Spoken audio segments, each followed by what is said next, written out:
Fitting with the release of the new Space Jam movie, I think the Monstars zapped the Reds' powers.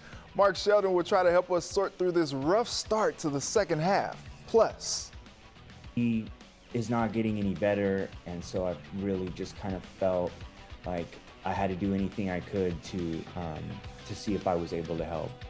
There's nothing more powerful than a bond between brothers. How a self-proclaimed #1 fan of the Bengals is stepping up to help save his brother's life. And another disappointing ending for the Orange and Blue, but this time it was actually a loss. We talked to Laurel Pfahler about how FC Cincinnati seemed to snatch defeat from the jaws of victory. From WCPO 9 Sports, this is Sports of All Sorts. What up? Welcome to Sports of All Sorts. I'm Reggie Wilson. It was all good just a week ago. We were talking about FC Cincinnati's 4th straight match with points. The Reds took 3 of 4 from the division-leading Brewers headed into the All-Star break, in which 2 Reds were repping the Queen City as starters in the game. And then this week happened. The Orange and Blue turned into the Orange and blow the lead. And the Reds bullpen picked a great time to do Reds bullpen things as the team tried to gain more ground in the Central. Didn't get any better Sunday, trying to avoid the sweep to Milwaukee. Sonny Gray back off the injured list. He battled but got smacked around in the 5th inning. Gave up 5 earned runs before his day was done. Bats just couldn't get anything going either. Last chance of the 9th, Tucker Barnhart strikes out looking with the bases loaded. Only 5 hits all game, and that's what we call a sweep. Reds go down 8-0.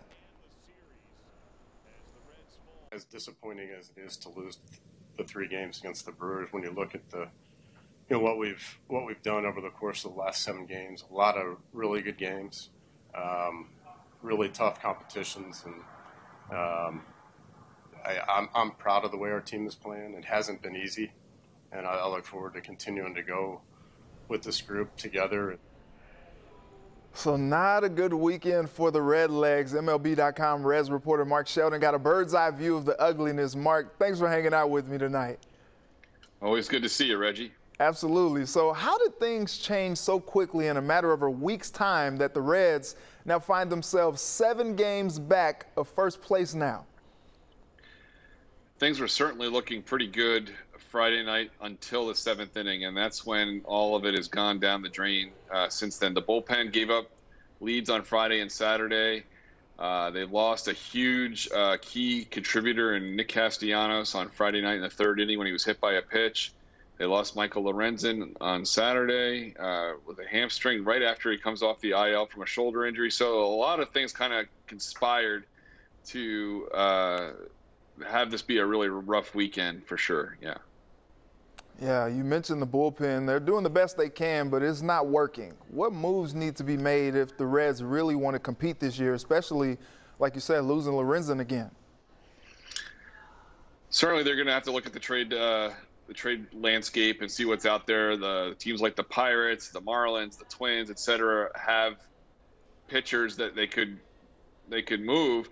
But the huge question is how much prospect capital were the Reds willing to give up? Relievers are in short supply. Everybody wants one. I've said this before. It's just, are you willing to give up big capital in order to make that happen? And we'll have to see what happens. They could also use a shortstop, maybe with Kyle Farmer, who's been playing really great defensively, but he's been battling some injuries. He's banged up. They could probably upgrade there. So that's really what they're looking at right now. It's just a question of how they handle these last almost 10 days. Yeah. And Mark, Reds lose Nick Castellanos to that wrist injury Friday night, like you said. He's expected to be okay, but wasn't available for the rest of the weekend. How untimely was this injury for him and the team? Highly untimely, and honestly, it led to a few dominoes falling the wrong way for the Reds. If you remember, Michael Lorenzen had to go play right field in the 9th inning of that game on Saturday, and they probably wouldn't have had to do that if Nick Castellanos was in the lineup. At the end of the game on Saturday, they had the bases loaded and 2 outs, and Castellanos is quote unquote available, but he's not really. And Wade Miley, a pitcher, had to go in and pitch hit and see if they can give him a chance to win the game, and it wasn't happening. So it was very untimely. They really needed Castellanos' contribution. You remember, of course, when they go into the break, he had the game-winning hit off of Josh Hader to win it and go in the break all happy time, and now they are kind of less happy coming out of it. Yeah, less happy for sure, and so are the fans. So the Mets come to town this week. They're dealing with their own problems. You think this is a good chance for the Reds to kind of get some of that mojo back? Certainly, the Mets had their hands full with the Pirates all weekend. They did not do well. They did pull out a game today. They were down 6-0 and won 7-6, but it's been a rough weekend. They lost Lindor to an injury. Jacob deGrom just went on the IL, so they don't have to see him. So this is another opportunity for them to come off the mat and see what they can do. This is one thing about the Reds that they've done very well this year. They've had disappointment. Mm-hmm. They've had losing streaks, and then they seem to pull out one when people aren't looking and have a nice little run again. So Christian Yelich even said this today, is that the Brewers are one bad week from this becoming a tight race again. Mm-hmm. And it certainly can happen, and why not this week? The Mets are definitely vulnerable, and they're playing the Reds at home, and then the Reds play the Mets again at the end of this month in New York. So there's opportunity. Yeah, we'll see where things stand when the Reds meet the Brewers again next month, but they got some work to do. Like you said, this is a good chance to do it. Mark, we appreciate your work over at MLB.com, and we appreciate you always taking some time with me on this show. Thanks a lot, Reggie. Thank you. All right, so now I want to hear from you. What moves would you like to see the Reds do to bolster the bullpen or the team? What do you want? What will they have to give up? As Mark said, tweet me at Reggie Wilson TV and make sure to use the hashtag SOAS. FC Cincinnati started the game orange hot and did everything on the attack to win. But guess what? Coming up, how a franchise record performance still wasn't enough to leave Montreal with the dub.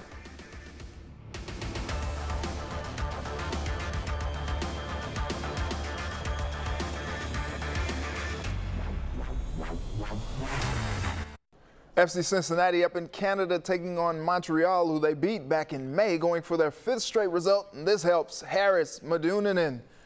Makes it look easy for the goal. Get into it. FCC up 1-0. Less than 10 minutes later, Brenner rushes the keeper. Check this out. Boom! Knocks one in. That's about the easiest goal he'll score, his first since the opener. It's 2-0, but like the Reds bullpen, the orange and blue can't hold the lead. Montreal ties the game, but in the 42nd minute off the set piece, Gustavo Vallecilla scores his 2nd goal of the season to give FCC the 3-2 halftime lead. And just a minute into the second half, Brenner double them up. Big money signing, doing what they paid him big money to do. His 2nd goal of the night, franchise record 4 goals, but what if I told you that wasn't enough? Yeah, game tied again, and in the 87th minute, you have got to be kidding me. Montreal takes the first lead of the night, and that turns out to be the difference in the night. FC Cincinnati falls 5-4, another disappointing finish, first road loss since May 1st. It's a good team. It's a good side. They've got very good players that have got a very good depth in the squad. You can see it as well in the players that come on. But still, you need to defend, and you don't need to concede 3 goals, and that makes it hard to believe at times. And yeah, you want to take something out of this game, and it would have been very good if you can have 3 points out of this particular game. All right, so turns out a 2-goal lead twice still isn't good enough to secure a win. FC Cincinnati falls to 3-6-3 this season. Laurel Pfahler with the Queen City Press joins me. Laurel, thanks so much for taking the time. How in the world did this club lose that game?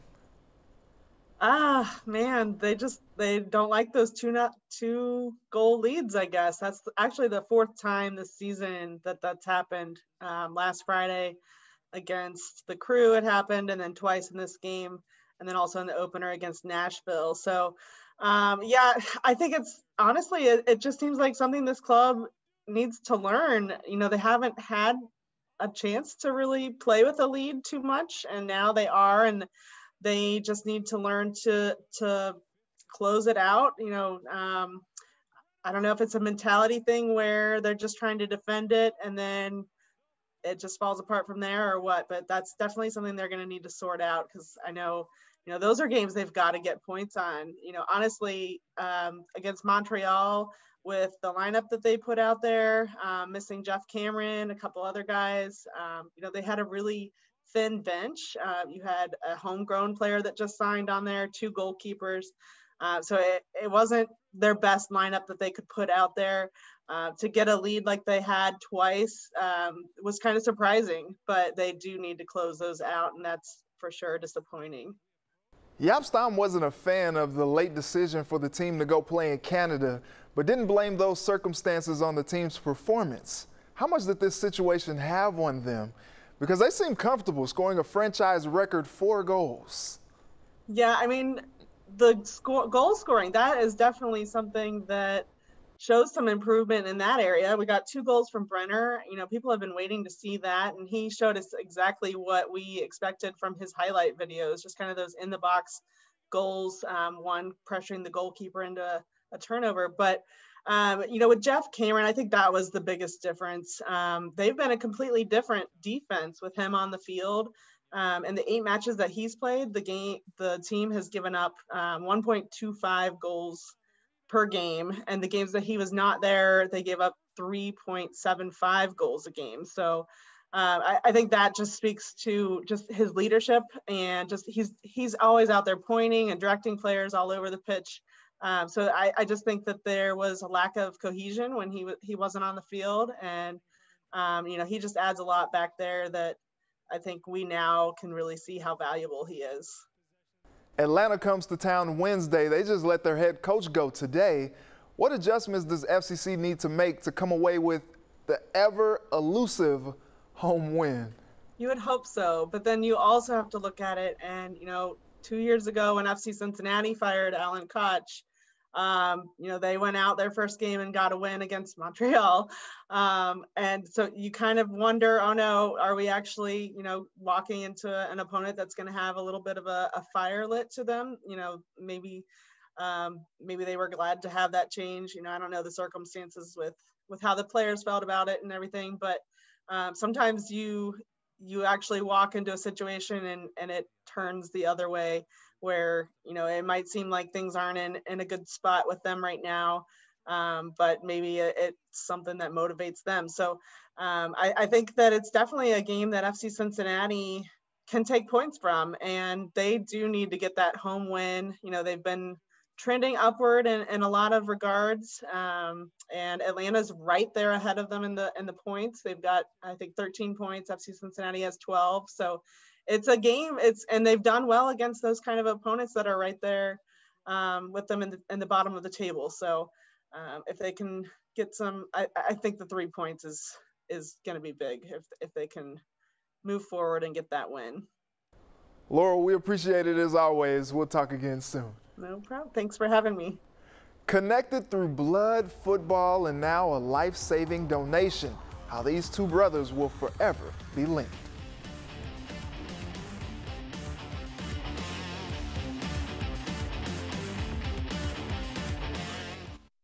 High school football in July?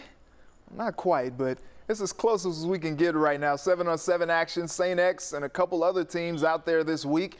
This time last year, there were no 7-on-7 games, and we didn't even know if there would be a season at all. Of course, we did have a season, and in the end, St. X went on to the state championship in an absolutely dominant fashion. They won. I was there. I saw it. They returned their talented starting quarterback, Brogan Mackay, so expectations will be high to repeat. But if you talk to Coach Steve Specht, do not use the words defending champs around him. No, we're not. I hate that word defending. It's hard to. It's a different team, and it's okay. We're not the same team, so we're really not defending anything. With this, it's a different team. The senior class is gone. We have a new group of juniors coming up, so I want them to pursue the opportunity to get better. Brogan looking good back there. How do you replace the best football player in the state of Ohio? That's what Roger Bacon will try to figure out this season. Corey Connor ain't walking through that door this year. He's off to LSU, and Roger Bacon is preparing for this upcoming season with some 7-on-7 action themselves. I'm sure Coach Mike Blout hears this question a lot, but Coach, how do you replace Corey Connor? You don't. There's nobody in their right mind could ever say you can replace a guy like that. But what we're going to try to do is, like I said, we got great players. Logan Huber, who was the quarterback last year, he's back. And he broke a lot of school records last year. So, we're counting on Logan to have a big season this year and get the ball out to all those playmakers. Roger Bacon opens the season August 19th against Taft.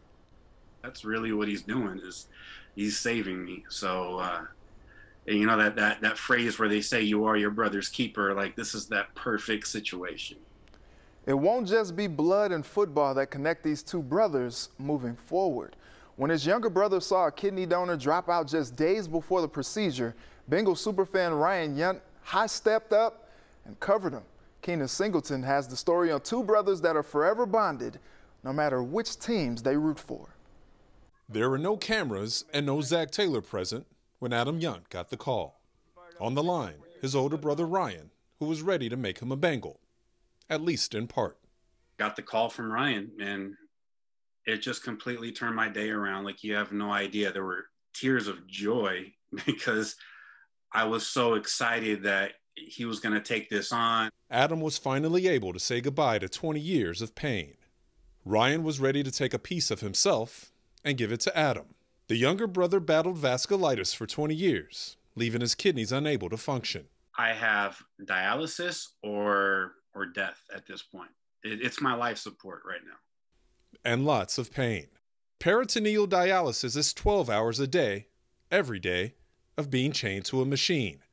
Adam's lived this life for 3 years, missing out on date nights with his wife and game days with his brother. I don't want to be extraordinary anymore. Like, I've been extraordinary for the last 20 years, and I just want to be more normal at this point.